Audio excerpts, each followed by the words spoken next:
بسم اللہ الرحمن الرحیم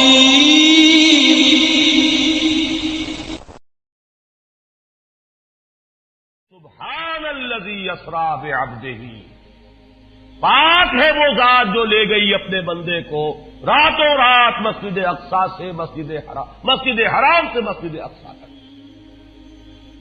اگر یہ بات کسی انسان کی طرف منسوب ہوتی تو بات اور تھی، اگر یہ فعل حضور کی طرف منسوب ہوتا کہ حضور گئے تو بات اور تھی کہ میں آیا نہیں لایا گیا ہوں، حضور گئے نہیں لے جائے گئے ہیں، اور لے جانے والے وہ ذات ہے سبحان الذی اسری، وہ پاک ہے ہر عیب سے، ہر نقص سے، ہر ذوق سے، ہر کوتاہی سے، وہ منزہ ہے، اعلیٰ ہے، عرفہ ہے، بالا تر ہے، لہذا اس کی قدرت سے یہ ہرگز بعید نہیں کہ وہ اپنے بندے کو راتوں رات مسجد حرام سے مسجد اقصی اور پھر مسجد اقصی سے سدرۃ المنتہا تک لے جائے اور واپس لے آئے اور پھر مسجد حرام میں پہنچا دے۔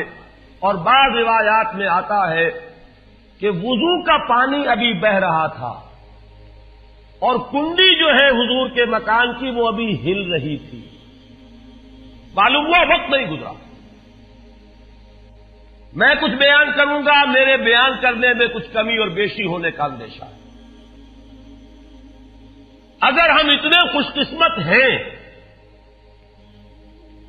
کہ وہ واقعہ ہمارے پاس ایک مفصل حدیث کی شکل میں موجود، اور حدیث بھی دوسرے یا تیسرے طبقے کی کتابوں کی نہیں، متفق علیہ، جس میں روایتاً جیسا کہ میں نے عرض کیا جس کا پایا تقریباً قرآن کے برابر، اور اس حدیث کے راوی ہیں حضرت مالک ابن صعصعہ رضی اللہ تعالی عنہ۔ ان کے بارے میں ایک بات ہے بڑی اہم، وہ نوٹ کر لیجئے۔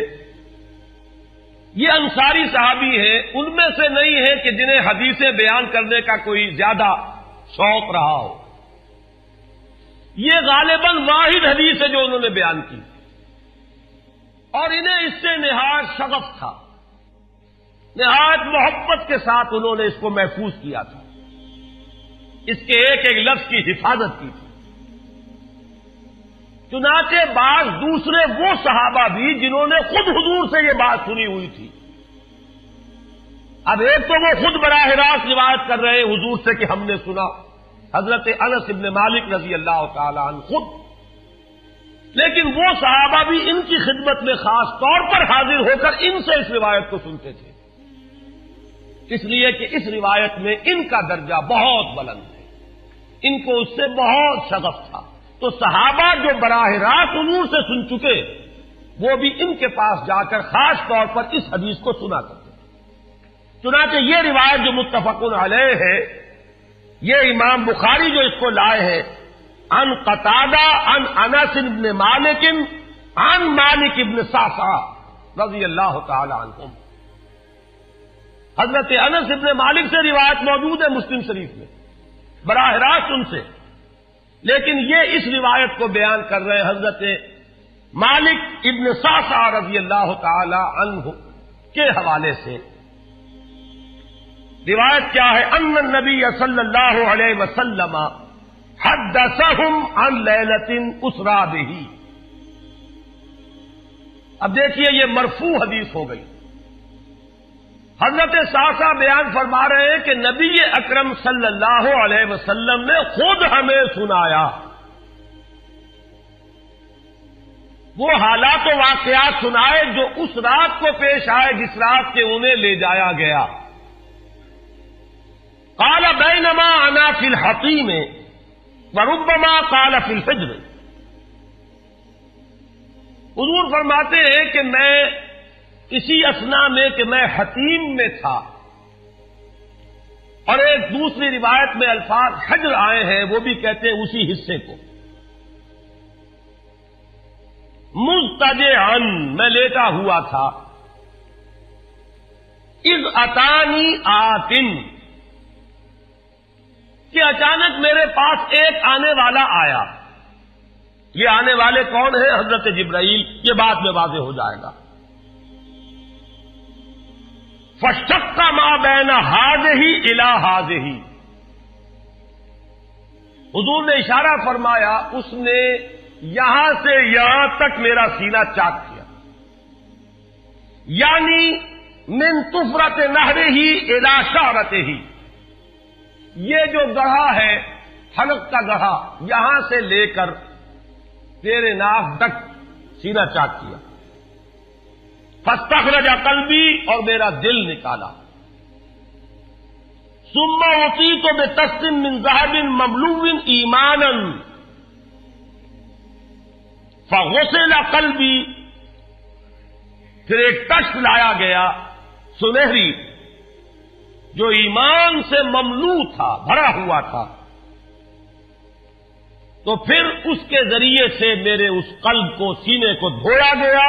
ثم غسل ثم اعید وفی روایت، اس کے بعد اس کو لوٹا دیا گیا اور پھر وہ زخم بھی سی دیا گیا.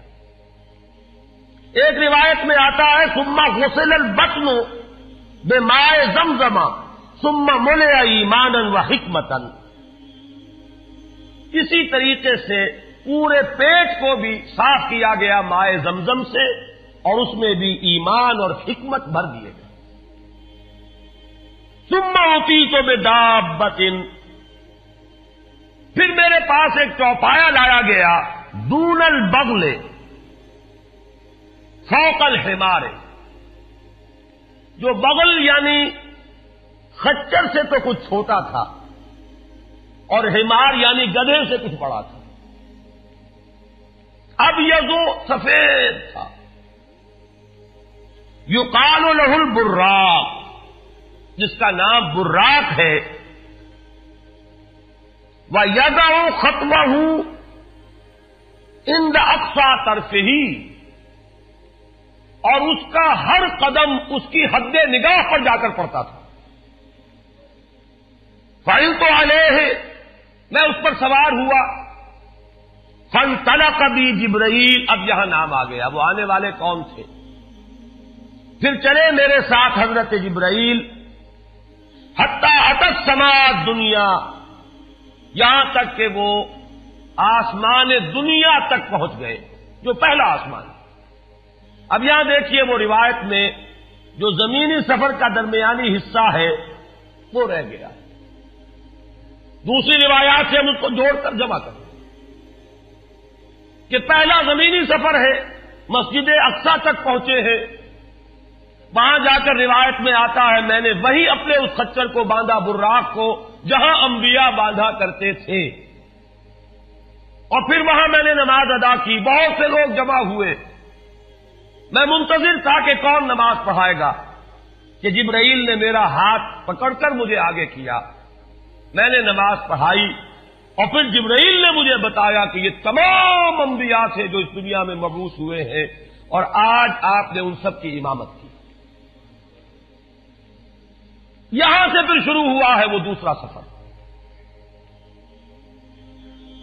لیکن جب پہلے آسمان تک پہنچے فاستفتح، انہوں نے دستک دی، کھلوانا چاہا. قیل من ھذا، پوچھا گیا کون ہے. قال جبرائیل، انہوں نے جواب دیا جبرائیل. قیل ومن معک، پوچھا گیا کہ آپ کے ساتھ کون ہے. دیکھیے یہاں ذہن میں رکھیے گا، اس امکان کو کوئی شخص مسترد نہیں کر سکتا کہ ان ملائکہ کے علم میں ہو، لیکن پھر بھی پوچھ رہے ہیں. قانون قانون ہے. دروازے پر دستک دینی ہوگی، آئیڈینٹی ڈسکلوز کرنی ہوگی، چاہے علم میں ہو. جج جو ہے وہ اپنے علم کی بنیاد پر فیصلہ کبھی نہیں دے گا. وہ تو مقدمے کی سماعت ہوگی، شہادتوں کی بنیاد پر فیصلہ ہوگا. ذاتی علم کی بنیاد پر کرنا ہے تو وہ خود کسی اور عدالت میں اس مقدمے کو منتقل کرے اور وہاں گواہ کی حیثیت سے پیش ہو. تو قانون قانون ہے. پوچھا گیا آپ کے ساتھ کون ہے. قال محمد صلی اللہ علیہ وسلم. قیل وقد ارسل الیہ، پوچھا گیا کیا انہیں بلایا گیا ہے؟ قال نعم، انہوں نے فرمایا ہاں۔ قیل مرحبا بہ فنعم المجیء جاء ففتح فلما خلصت، اس کے بعد کہا گیا مرحبا ان کے لیے، تہنیت ہے، مبارکباد ہے، خوش آمدید ہے، کیا ہی اچھے ہیں وہ جو لائے گئے ہیں۔ پھر وہ سمائے دنیا جو ہے اس کا دروازہ کھولا گیا، میں اس میں داخل ہوا، فاذا فیہا آدم، میں نے دیکھا وہاں حضرت آدم تشریف فرما ہے۔ فقال ھذا ابوک، جبرائیل نے کہا یہ آپ کے جد امجد ہیں، فسلم علیہ، ان کو سلام کیجئے، فسلمت علیہ، میں نے انہیں سلام کہا، فرد السلام، انہوں نے سلام کا جواب دیا، ثم قال مرحبا بالابن الصالح والنبی الصالح، خوش آمدید ہے، مرحبا ہے صالح بیٹے اور صالح نبی پر۔ ثم صعد بی، پھر مجھے اور اٹھایا گیا، حتی اتى السماء الثانیۃ، یہاں تک کہ جبرائیل پہنچ گئے دوسرے آسمان تک۔ فاستفتح، پھر وہی سوال و جواب ہے، میں اب ترجمہ نہیں کروں گا۔ قیل من ھذا قال جبرائیل، قیل ومن معک قال محمد، قیل وقد ارسل الیہ قال نعم، قیل مرحبا بہ فنعم المجیء جاء ففتح فلما خلصت، جب یہ سارا اس کارروائی کے بعد داخل ہوئے ہیں دوسرے آسمان پر، فَإِذَا يَحْيَىٰ وَعِيسَىٰ وَهُوَ ابْنَا خَالَةٍ، وہاں میں نے دیکھا کہ یحییٰ اور عیسیٰ ہیں اور یہ خالہ زاد بھائی ہیں۔ قَالَ هَٰذَا يَحْيَىٰ وَهَٰذَا عِيسَىٰ فَسَلِّمْ عَلَيْهِمَا فَسَلَّمْتُ فَرَدَّا ثُمَّ قَالَ مَرْحَبًا بِالْأَخِ الصَّالِحِ وَالنَّبِيِّ الصَّالِحِ، انہوں نے بھی کہا خوش آمدید اور مرحبا ایک صالح بھائی اور صالح نبی کو، یہاں نوٹ کیجئے گا، حضرت عیسیٰ اور حضرت یحییٰ یہ بنی اسرائیل میں سے، لہذا حضور کو اپنا بیٹا نہیں کہہ سکتے، بھائی کہہ رہے ہیں۔ آدم جد امجد ہیں، انہوں نے بیٹا کہا ہے۔ مرحبا بابن الصالح والنبی الصالح، وہ نبی تو ہے، سب کہیں گے نبی، لیکن کوئی بھائی کہے گا، کوئی بیٹا کہے گا۔ ابراہیم بیٹا کہیں گے، موسیٰ وہ بھائی کہیں گے، جن کی نسل سے آپ نہیں ہیں، وہ جو براہ راست نسل چلی آ رہی ہے اس میں جو ذکر کرے گا وہ بیٹے کے لفظ سے کرے گا۔ ثم صعد بی الی السماء الثالثہ فاستفتح قیل من ھذا قال جبرائیل، قیل ومن معک قال محمدا، قیل وقد ارسل الیہ قال نعم، قیل مرحبا بہ فنعم المجیء جاء ففتح فلما خلصت اذا یوسف قال ھذا یوسف فسلم علیہ فسلمت علیہ فرد ثم قال مرحبا بالاخ الصالح والنبی الصالح۔ اب مجھے ترجمے کی ضرورت نہیں ہے، ایک مرتبہ بات آپ نے سمجھ لی، اب تیزی کے ساتھ میں اس حدیث کو پڑھ دینا چاہتا ہوں۔ ثم صعد بی، پھر مجھے اور بلندی پر لے جایا گیا، حتی اتى السماء الرابعۃ فاستفتح قیل من ھذا قال جبرائیل، قیل ومن معک قال محمد، قیل وقد ارسل الیہ قال نعم، قیل مرحبا بہ فنعم المجیء جاء ففتح فلما خلصت فاذا ادریس فقال ھذا ادریس فسلم علیہ فسلمت علیہ فرد ثم قال مرحبا بالاخ الصالح والنبی الصالح۔ یہاں ملاقات ہوئی حضرت ادریس علیہ الصلوۃ والسلام سے۔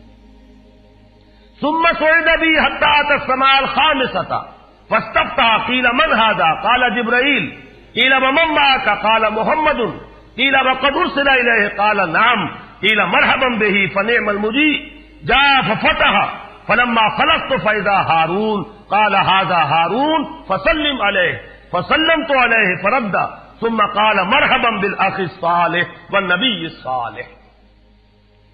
ثم صعد بی حتی اتى السماء السادسہ فاستفتح قیل من ھذا قال جبرائیل، قیل ومن معک قال محمد، قیل وقد ارسل الیہ قال نعم، قیل مرحبا بہ فنعم المجیء جاء ففتح فلما خلصت فَإِذَا مُوسَى قَالَ هَذَا مُوسَى فَسَلِّمْ عَلَيْهِ فَسَلَّمْتُ عَلَيْهِ فَرَدَّ ثُمَّ قَالَ مَرْحَبًا بِالْأَخِ الصَّالِحِ وَالنَّبِيِّ الصَّالِحِ۔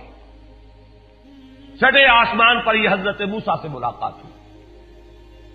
فَلَمَّا جَاوَزْتُ بکا، جب میں آگے بڑھا تو حضرت موسیٰ روئے۔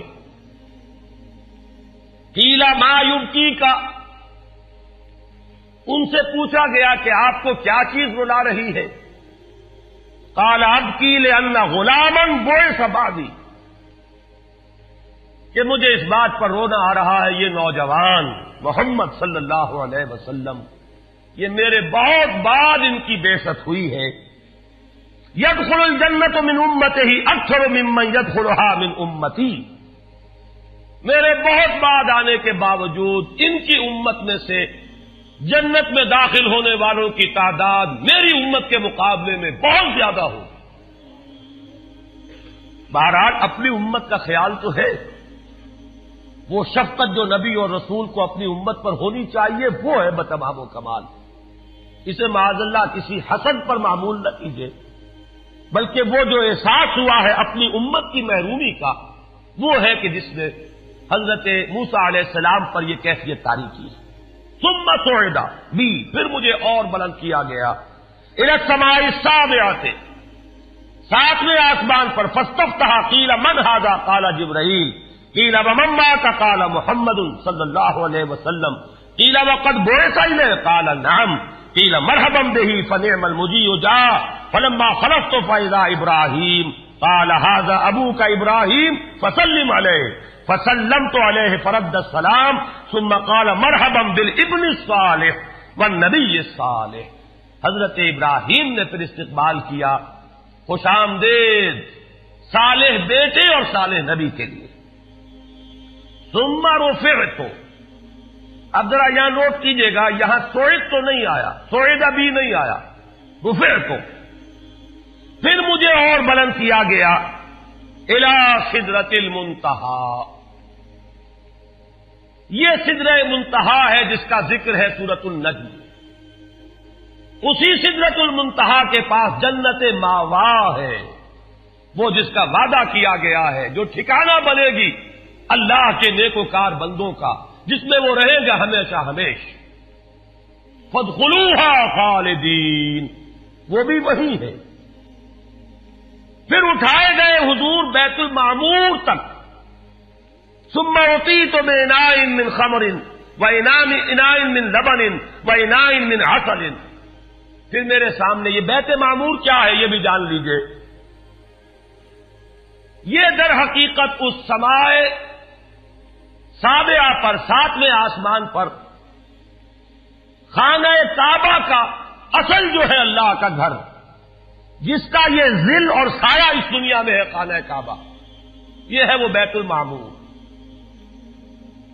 جس کے بارے میں ایک اور روایت میں الفاظ یہ آئے ہیں، اس میں روزانہ 70,000 فرشتے داخل ہوتے ہیں، اور جو فرشتہ ایک مرتبہ داخل ہوا ہے آج تک اسے دوبارہ داخل ہونے کی نوبت نہیں آئی۔ اسی طریقے سے وہ فرشتے ہیں جو طواف کرتے ہیں خانہ کعبہ کا۔ پھر جان لیجئے یہ ہماری نگاہوں سے مخفی عالم غیب کی ایک دنیا ہے اپنی جگہ، چاہے ہمیں نظر نہ آئے۔ پھر میرے سامنے 3 برتن لائے گئے، ایک دودھ کا اور ایک شہد کا اور ایک شراب کا۔ فاخذت اللبن، میں نے دودھ والا پیالہ اٹھا لیا۔ قال ہی الفطرہ، حضرت جبرائیل نے توثیق کی کہ یہ ہے اصل میں آپ کا انتخاب درست ہے، یہ فطرت ہے، فطرت اللہ التی فطر الناس علیہا، یہی جو فطرت انسانی سے قریب ترین شے ہے اس کا آپ نے انتخاب کیا۔ انت علیہا و امتک، اسی فطرت پر اے محمد آپ بھی ہے اور آپ کی امت بھی ہے۔ ثم فرضت علی صلوات 50 کل یوم،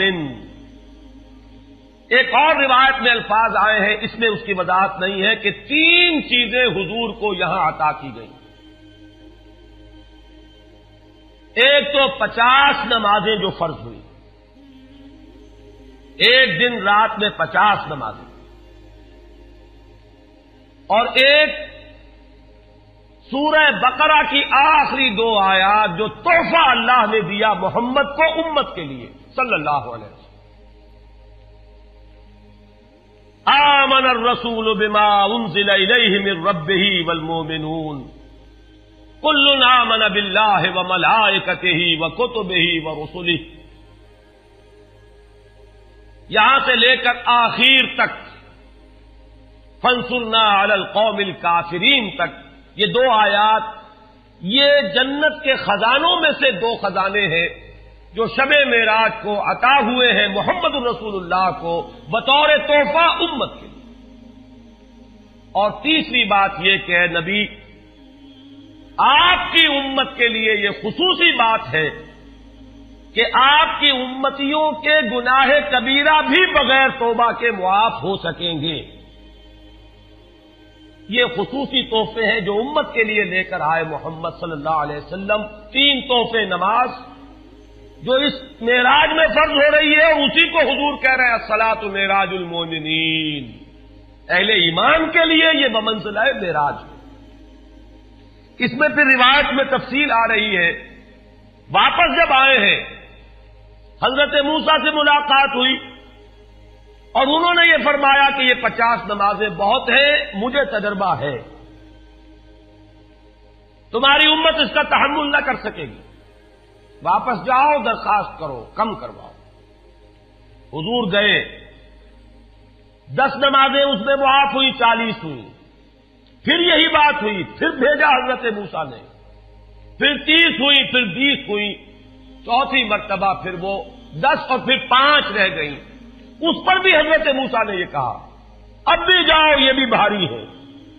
حضور نے فرمایا مجھے شرم آتی ہے، میں اتنی مرتبہ جا چکا ہوں، مزید اب جانے سے حیا محسوس کر رہا ہوں۔ تو ندا آئی کہ یہ 5 ہی 50 کے برابر ہیں، ہمارے ہاں قول بدلا نہیں جاتا۔ یہ 5 جو ہے در حقیقت یہ قائم مقام ہے ان 50 کے کہ جو اول ہم نے فرض کی تھی، یہ 50 ہی شمار ہوں گی اگر ان کا انسان ان پر مداومت اختیار کر لے۔ میں آخری جملہ آپ کو اس کا سنا دیتا ہوں، فَأُمِرْتُ بِخَمْسِ صَلَوَاتٍ كُلَّ يَوْمٍ فَرَجَعْتُ إِلَىٰ مُوسَىٰ فَقَالَ بِمَا أُمِرْتُ بِخَمْسِ صَلَوَاتٍ كُلَّ يَوْمٍ قَالَ إِنَّ أُمَّتَكَ لَا تَسْتَطِيعُ 5 صَلَوَاتٍ كُلَّ يَوْمٍ وَإِنِّي قَدْ جَرَّبْتُ النَّاسَ قَبْلَكَ وَعَالَجْتُ بَنِي إِسْرَائِيلَ أَشَدَّ الْمُعَالَجَةِ، میں نے بنی اسرائیل کا حتی الامکان معالجہ کیا، ان کے حالات کو درست کرنے کی کوشش کی، لیکن مجھے تجربہ ہے یہ 5 بھی نہیں جھیلی جائیں گی۔ فَارْجِعْ إِلَىٰ رَبِّكَ فَاسْأَلْهُ التَّخْفِيفَ، مزید تخفیف چاہیے لِأُمَّتِكَ قَالَ سَأَلْتُ رَبِّي حَتَّىٰ اسْتَحْيَيْتُ وَلَٰكِنِّي أَرْضَىٰ وَأُسِلُّمُ قَالَ فَلَمَّا جَاوَزْتُ نَادَىٰ مُنَادٍ أَمْضَيْتُ فَرِيضَتِي وَخَفَّفْتُ عَنْ عِبَادِي متفق علیہ۔ مجھے ندا آئی کہ میں نے اپنے بندوں پر تخفیف کی۔ اس میں وہ ذکر نہیں ہے، دوسری روایت میں ہے کہ ساتھ ہی وضاحت ہو گئی کہ یہ 5 نمازیں بھی 50 کے برابر ہے، میری بات نہیں بدلی گئی ہے، وہ در حقیقت میں نے اسی 50 کا رتبہ جو ہے ان 5 کو عطا فرما دیا۔ یہ روایت ہے جو متفق علیہ ہے۔ روایات کثیر، جنت اور دوزخ کے جو مشاہدات کرائے گئے وہ بہت تفصیل سے دوسری روایات میں، لیکن کسی اور روایت کا استناد کے اعتبار سے، اسناد کے اعتبار سے وہ درجہ نہیں ہے جو اس روایت کا ہے۔ باقی میں نے مسلم شریف کی روایات میں سے اور تفاصیل آپ کو سنائی ہے۔ یہ ہے واقعہ۔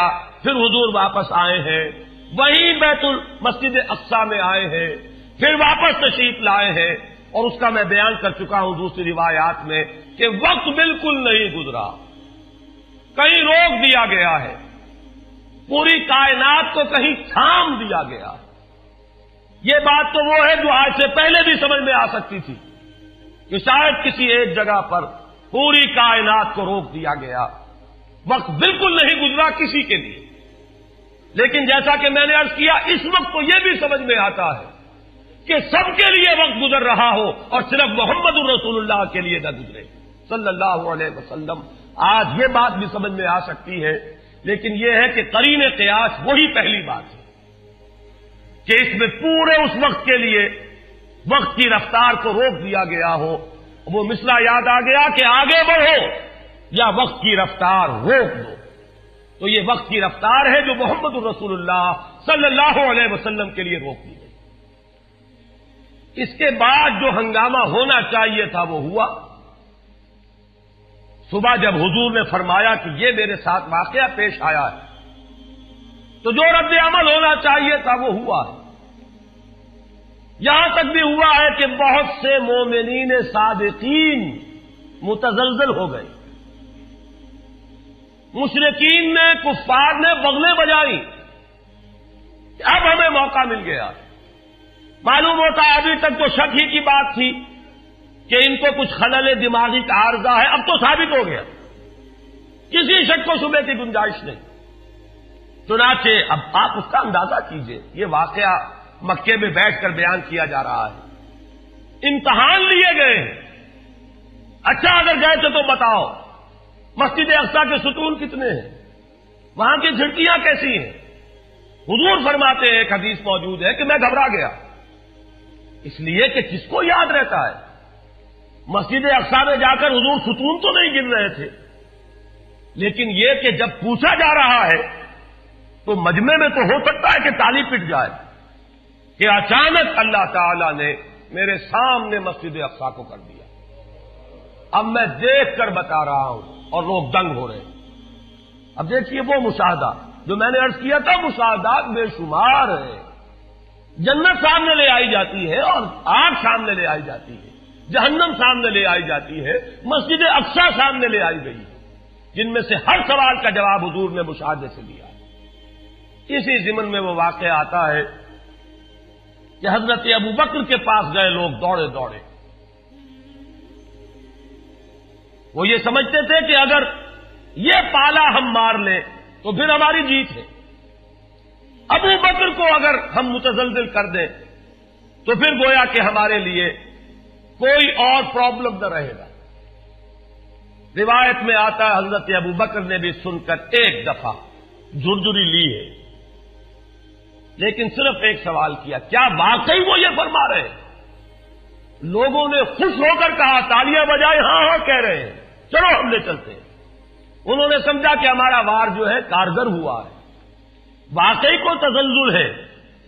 لیکن اگلا جواب ابو بکر کا یہ تھا، اگر وہ کہہ رہے ہیں تو 100% درست کہہ رہے ہیں.